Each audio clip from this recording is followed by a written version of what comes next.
A diner full of bikers mocked her. Then one look changed everything. It was a cold evening on a quiet highway outside a small town in the U.S. The sky was turning orange, and the sound of heavy engines echoed near an old roadside diner. A group of bikers had stopped there, leather vests, loud laughs, and years of road stories written on their faces. That's when she walked in. She couldn't have been more than 22. Her jacket immediately caught attention, not because it was stylish, but because it looked out of place. It was oversized, faded, stitched in places where it had clearly been torn before. One of the bikers nudged another and smirked. "A nice jacket," he said loudly. Another laughed. Looks like she robbed a thrift store." A few chuckles followed. The girl froze for a second but kept walking. Her eyes were tired, but she didn't respond. She quietly ordered a coffee and sat in the far corner, hugging that jacket tightly like it was armor. The jokes continued for a moment until one biker stopped laughing. Something on the back of her jacket caught his eye. It was a small patch, old and weathered. Most people wouldn't notice it, but he did. His smile faded instantly. He stood up slowly, walked closer, and said, "Where did you get that jacket?" The diner went quiet.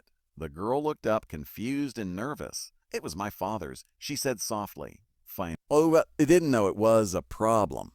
The biker swallowed hard. His voice wasn't mocking anymore. No, it's not a problem." He gently asked her to stand. The other bikers watched, unsure what was happening. On the back of the jacket was a faded emblem, an old biker patch from a club that no longer existed, a club that had lost members years ago in a tragic accident.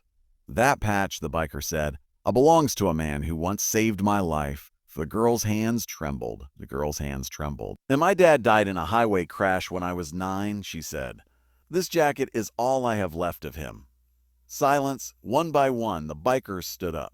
The same men who were laughing minutes ago now had lowered heads. One removed his helmet. Another wiped his eyes. "He was family," another biker said quietly. "He's earned it. We rode together." The biker who first noticed the patch placed his hand over his heart.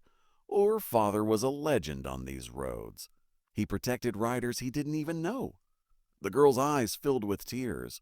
"People usually laugh at this jacket," she whispered. They don't know." No," the biker replied. But we do." They invited her to sit with them. They paid for her food. They listened as she spoke about growing up without him, about holding on to that jacket when life felt heavy. Before leaving, the bikers did something unexpected. They stood outside in a line, engines off. One of them carefully stitched a new protective lining inside her jacket. Another handed her a small pin. So wherever you go," he said, "you're never riding alone." As she walked away, the girl looked back. The jacket that once made people mock her now carried respect, memory, and brotherhood. And the bikers? They never laughed again at a jacket they didn't understand. Sometimes one look is all it takes to change everything.